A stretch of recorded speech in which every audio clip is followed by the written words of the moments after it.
This is the Viking with Tikiman.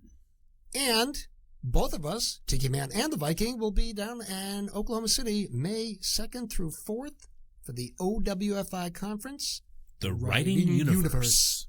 And we'll be presenters presenting on podcasting and blogging, as well as a lovely session on dining with death, and I'll be talking about mystery, suspense, and the supernatural. I'll be there too on that same panel. Oh, I didn't know you got added. Yeah, I was added. Okay, excellent. So therefore, we're both going to be there. We're both going to be there. Okay, we will both be there. Hey, listen, no, this has been great. I hope you all will find a way to come down and visit us. OWFI.org. It's a great 2-day conference, May 2nd through May 4th. We hope to see you there.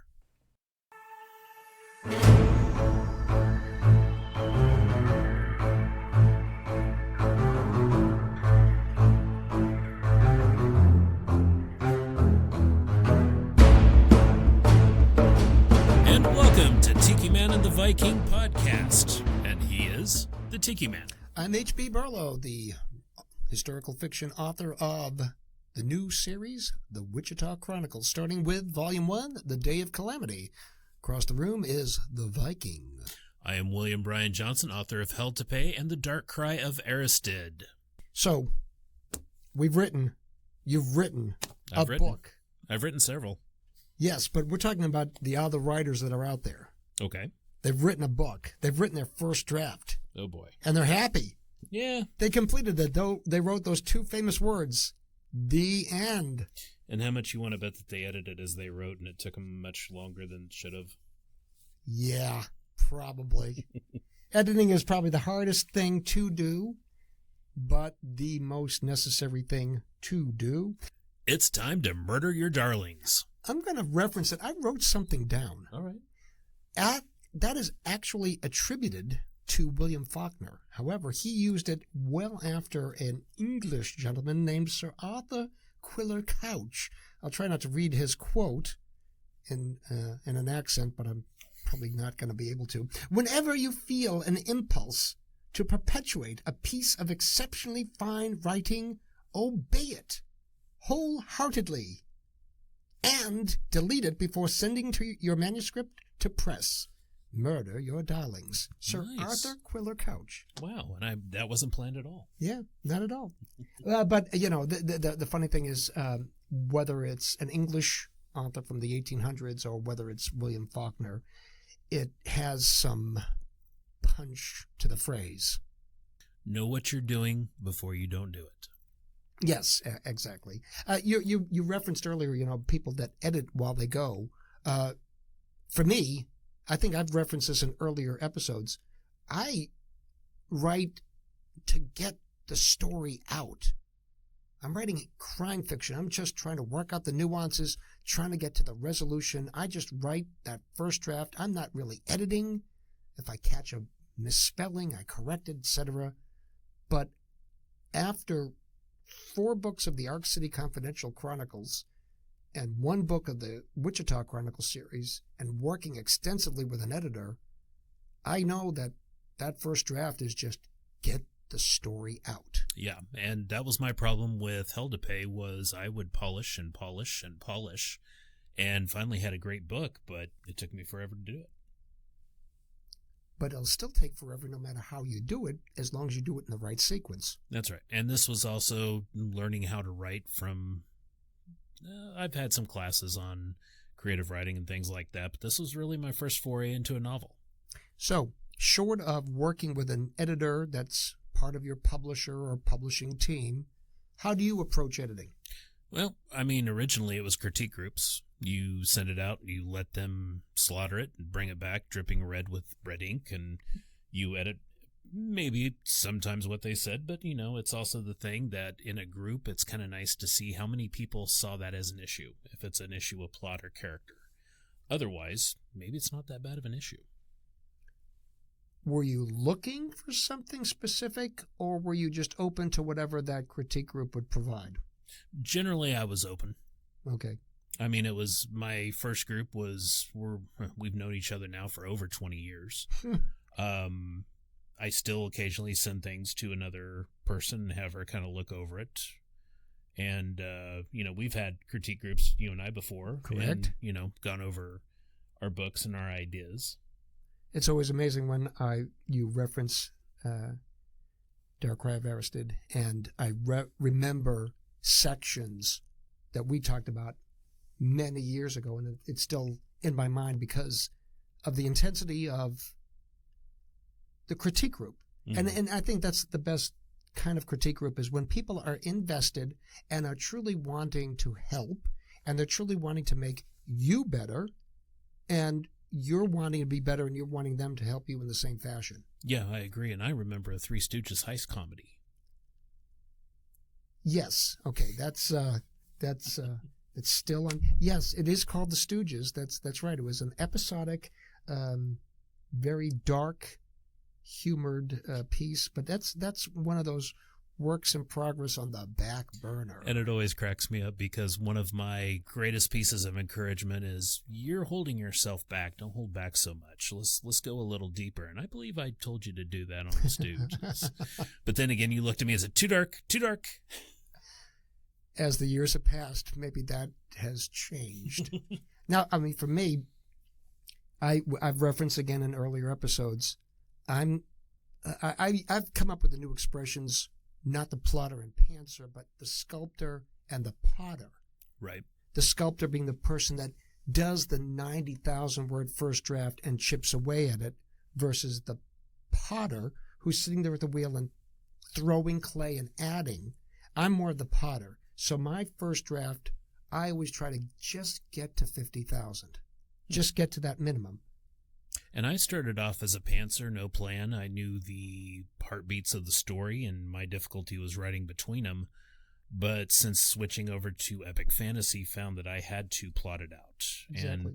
And I think I talked in a previous episode, maybe writing what was the purpose of that chapter, who was in the beginning, who was in the end, what it did for the book, for each chapter. So it's different approaches to editing. And again, as we've talked all along throughout this whole show, it's never about what the right approach is. It's what the right approach is for you. Right. Everybody's going to have their own way of doing it. That's why a lot of authors have how to write books. I'm fortunate. Or podcasts. We're not telling anybody how to write. We're telling everybody these are the approaches. Find the one that works best for you. Because I'm sure some people listening to me go, how can you just write 50,000 words? And I mean, that's not enough. Well, it's worked for me. Right. Okay. I think the other thing too is that whether it's a professional editor that you're going to hire, whether it's a critique group, there has to be a minimum level of trust and respect on both sides. Agreed. If you don't have that, it's a useless endeavor. Yeah, and I've hired people before, and you look at stuff online. Okay, they sound good. You hire them, you get something back, and it's like, English is not this person's first language.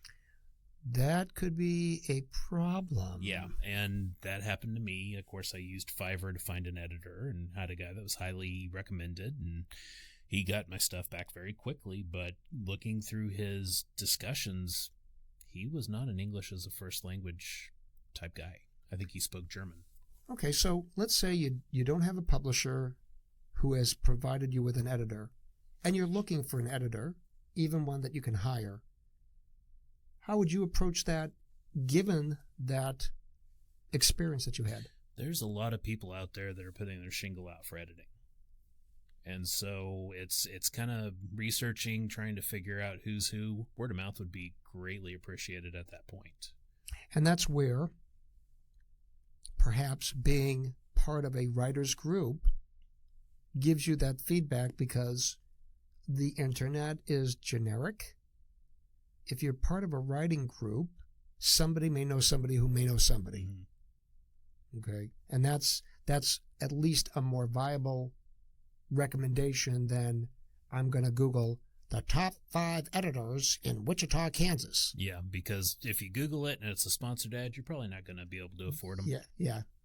And kids, just to make sure you know, always look at your Google searches. If it says sponsored, they paid to get there. We don't pay to get to where we are at. We just hope that everybody finds us. Nah, we're poor. The thing for editing, folks, is it is important for clarity in character development, in plotting, and in maintaining the reader's interest. If you've got a whole bunch of garbage that you're throwing at people and they can't sort it out because you didn't edit, that's a problem. And I think you also need to have some cognitive distance between what you've wrote. There's been times I've taken 6 months between looking at a process or a piece just so I can have kind of that clear memory of not knowing exactly every beat of it. And then when you start reading it, it's like, okay, it's starting to come back, and you get into it and realize, okay, yeah, this is good, but this is completely off. And one thing I've started doing is recording my readings of my books and going back and listening. Now, I've always been told read your stuff aloud. Yeah, that works to a certain point, but when you're really sitting there listening to it and following the script, you kind of realize, oh, I just threw that word in there and that's not here. Wow. So recording it in order to play it back. Yep, and listening to that playback versus just reading it aloud to the universe. And the first thing that every writer has to do is suppress the nausea that comes with hearing your own voice. I don't have nausea. Okay. I have a wonderful voice. Yes, you do, as a matter of fact. And I don't mind listening to it now, and I don't mind listening to it on the podcast. There you go. So, yeah, okay, so that's the thing that we're looking at. The thing is, you need to have some distance. Now, 6 months, that would be too much for me. But by the same token, there's not too many people that we're reaching out to with this podcast that are such professional writers that they're working on multiple projects every day, day in and day out. Most people that are writing, that are in our group, if you will, work, or maybe they're retired, but they have a part-time job, and they're watching out for the grandkids, or et cetera, et cetera. There's going to be some natural distance given the fact that we've got life that is creating that distance, you know. And, I mean, the immortal words of B.D. Tharp, who we'll be talking to very soon, button share time. Make it a habit to sit down and work on your stuff. I just did another edit of Middle-Aged Man in a Trash Can, and I told myself I'm going to get this done less than a month. Saturday and Sunday morning, early in the morning, woke up, sat in my easy chair, and read. And that's when I found out I have really good editing skills. Till about 10 o'clock. Circadian rhythms. Know yourself, know your mind. If not, somebody else will know your mind. That brings us to the other famous quote that, again, has been erroneously attributed to Dorothy Parker. I hate to write, but I love having written. Well, guess what, folks? If you want to get to the point of having written, you've got to get through the first draft, and you've got to edit.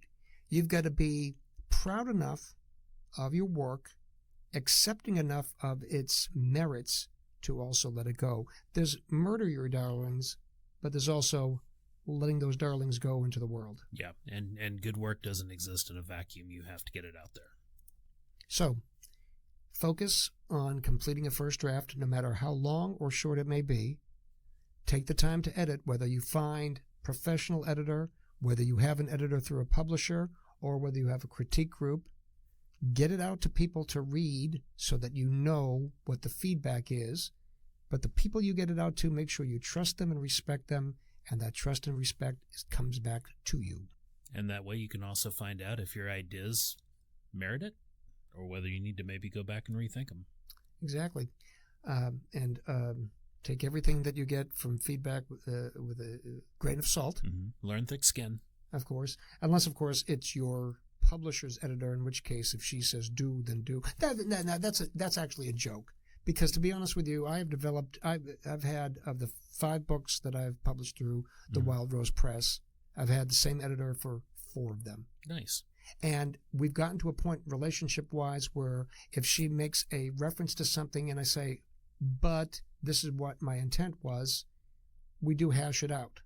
If her feelings are overwhelmingly valid, I'll run with it. If she understands where I'm coming from, she'll let it slide. So the other thing, too, that's the trust and respect thing. So right. Even if you have an editor through a publisher, you're still developing that rapport of trust and respect. And Hell to Pay was published by a small press back when it first came out. and I had a professional editor from there, and I really enjoyed what she said. She had trouble with one of the characters, and we did some very light changes to it, but I didn't go as deep as she was wanting me to.